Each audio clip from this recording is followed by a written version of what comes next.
সাথে। ইমতিয়াজ, আমরা শুনছিলাম সাজিদের কাছ থেকে, আপনার কাছে মানববন্ধনের আর কি খবর আছে? রাজধানীর কোন কোন এলাকায় তাদের এই মানববন্ধন হচ্ছে?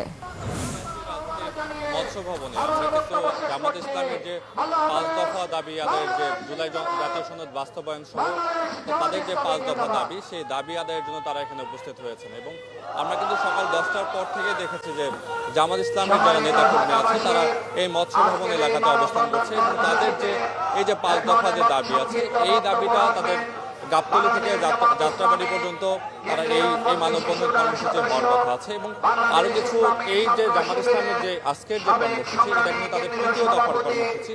এর আগেও জামাত ইসলামী গত অক্টোবরে তাদের বিক্ষোভ কর্মসূচি পালন করেছে এবং পরবর্তী এই মাসে তারা গণসংযোগের মতো কর্মসূচি পালন করেছে এবং এটা তৃতীয় দফার তাদের কর্মসূচি এটা হচ্ছে। এবং এই কর্মসূচিতে আমরা এখানে কিছুক্ষণ পরে জামাত ইসলামের সেক্রেটারি জেনারেল আসার কথা এবং তিনি আসলে বক্তব্য দেবেন তাদের যে 5 দফা দাবি আছে এই বিষয়ে। তো আমাদের ওই পর্যন্ত অপেক্ষা করতে হবে। আসলে আমরা পরবর্তীতে আরো কিছু তথ্য পেলে আমরা আপনাদেরকে জানাবো। এই ছিল রাজধানীর মৎস্য ভবন থেকে আমার কাছে সর্বশেষ। ইমতিয়াজ, ধন্যবাদ যুক্ত হওয়ার জন্য। দর্শক, যুক্ত ছিলেন সহকর্মী শাহরিয়ার ইমতিয়াজ।